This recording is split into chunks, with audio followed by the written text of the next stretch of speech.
Good morning विद्यार्थियों। Class BA first year political science में आप सभी का स्वागत है। मैं चर्चा कर रहा था मौलिक अधिकारों पर और इससे पहले मैं आपको 4 प्रकार के मौलिक अधिकार पढ़ा चुका हूं, जिसमें समानता का अधिकार है, स्वतंत्रता का अधिकार है, दैहिक स्वतंत्रता का अधिकार है और शोषण के विरुद्ध अधिकार है।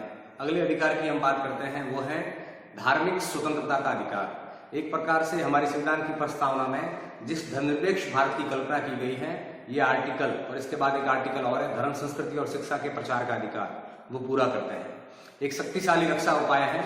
यह आर्टिकल ये सिद्ध करता है कि भारत एक धर्मनिरपेक्ष देश है और इसमें राज्य का अपना कोई धर्म जो है वो नहीं है। हम कह सकते हैं कि भारत एक मूल रूप से पंथ निरपेक्ष है।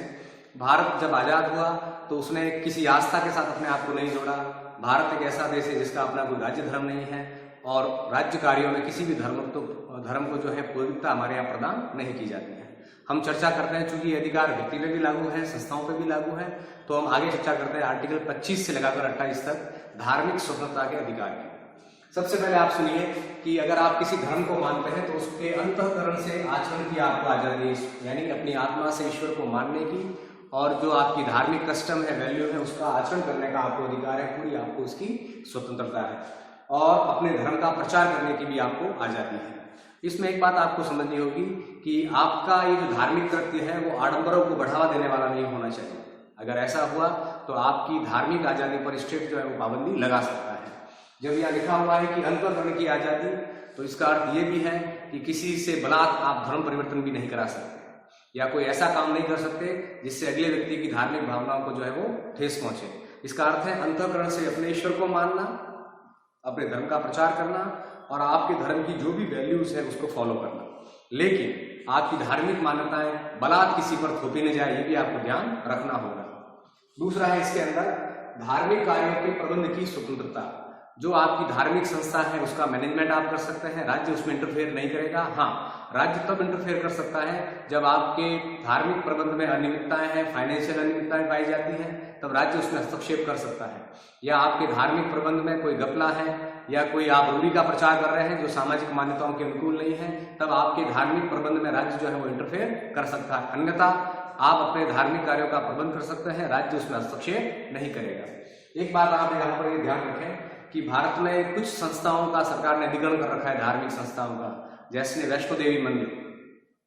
बकायदा सरकार का एक अधिकारी वहां बैठता है और वो सरकार द्वारा संचालित एक प्रकार का टेम्पल है, निजी प्रबंध भी है और सरकार का भी उस पर नियंत्रण है। सोमनाथ का मंदिर, तिरुपति तिरुमाला ट्रस्ट का मंदिर, ऐसे बहुत सारे मंदिर जहाँ राज्य अपना प्रबंध भी देखती है, लेकिन वो जो उनका निजी ट्रस्ट है उसके बाकी मामलों में हस्तक्षेप नहीं करती है। उन ट्रस्टों का भी प्रबंध सरकार ने इसलिए हाथ में लिया, जैसे अगर हम तिरुपति तिरुमाला ट्रस्ट की बात करें तो वहां कुछ शिकायतें थी कि साहब ये मंदिर में जो है वो भारी जो है फाइनेंशियल अनियमितताएं हैं, मंदिर के जो कुछ तथाकथित लोग हैं वो पैसा खा जाते हैं। तब जाकर सरकार ने इसके प्रबंध को हाथ में लिया। कहने का अर्थ है कि ये जो भी आर्टिकल आपको दिए गए हैं, अगर ये लोक आचरण के अनुकूल हैं तो राज्य कभी भी इसमें इंटरफेयर नहीं करेगा और आपके धार्मिक कार्यों के प्रबंध में या धर्म के प्रचार में वास्तविक लोक प्रबंध में व्यवस्था पाई जाती है, रूढ़ी को बढ़ावा मिलता है, लोगों में भय पैदा होता है, तो राज्य आपके धार्मिक कार्यों के प्रबंध को भी अपने हाथ में ले सकता है। सामान्य परिस्थितियों में वो अपने आपके धार्मिक कार्यों के प्रबंध को हाथ में नहीं ले सकता।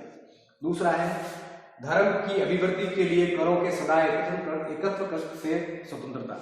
जो भी आपकी धार्मिक संस्थाएं हैं उस पर किसी प्रकार का टैक्स जो है राज्य आपसे नहीं वसूलेगी। आपने देखा भी होगा कि भारत में बहुत सारे लोग जो है धार्मिक ट्रस्ट बनाते हैं, वो इसलिए भी बनाते हैं ताकि करों से उनको छूट मिल सके।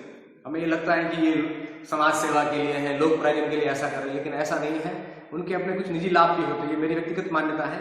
तो वो क्या करते हैं कि धार्मिक ट्रस्ट बनाते हैं और फिर वहां से धन का प्रवाह वो चलाते रहते हैं, लेकिन मूल रूप से आपके अगर कोई ट्रस्ट है, धार्मिक ट्रस्ट है, तो उस पर किसी प्रकार का कोई टैक्स जो है वो सरकार नहीं लेगी।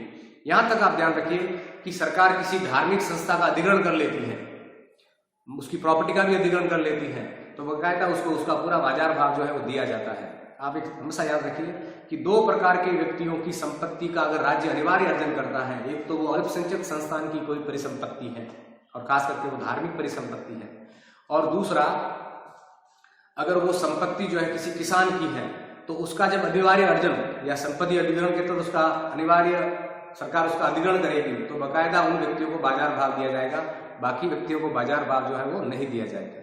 लेकिन मूल रूप से आपको यही समझना है कि जो भी धार्मिक संस्थाएं हैं उन्हें सरकारी टैक्सेस में छूट जो है वो दी जाएगी या किसी प्रकार का उनसे टैक्स जो है वो नहीं दिया जाएगा। अगला है आर्टिकल 28, राज्य निधि से पूर्णतः पोषित, यानी जो सरकार द्वारा पोषित है शिक्षण संस्था में कोई धार्मिक शिक्षा नहीं दी जाएगी। बाकायदा कोई भी सरकारी एजुकेशन या जो सरकार द्वारा पोषित शिक्षण संस्थाएं हैं उनमें किसी भी प्रकार की धार्मिक शिक्षा जो है वो नहीं दी जा सकती। हाँ, कोई ट्रस्ट अपने निजी पैसे से कोई धार्मिक शिक्षा देना चाहे तो वो दे सकता है अपने धर्म के प्रचार हेतु, लेकिन राज्य द्वारा जो पोषित शिक्षण संस्था है उसमें किसी प्रकार की कोई धार्मिक शिक्षा जो है वो नहीं दी जाएगी। ये बाकायदा एक कानून भी है और व्यवस्थाएं भी है। हाँ, माइनॉरिटीज के लिए, अल्पसंख्यक संस्थानों के लिए सरकार कुछ सहायता दे सकती है और माइनॉरिटी इंस्टीट्यूशंस जो है वो अपने धार्मिक विकास में कुछ भी जो है निजी फैसले जो है वो ले सकते हैं। लेकिन मूल रूप से ये जो आर्टिकल है वो हमें धर्म की स्वतंत्रता का अधिकार देता है। इसके आगे जो अगला अधिकार है वो धर्म, संस्कृति और शिक्षा का अधिकार। Thank you.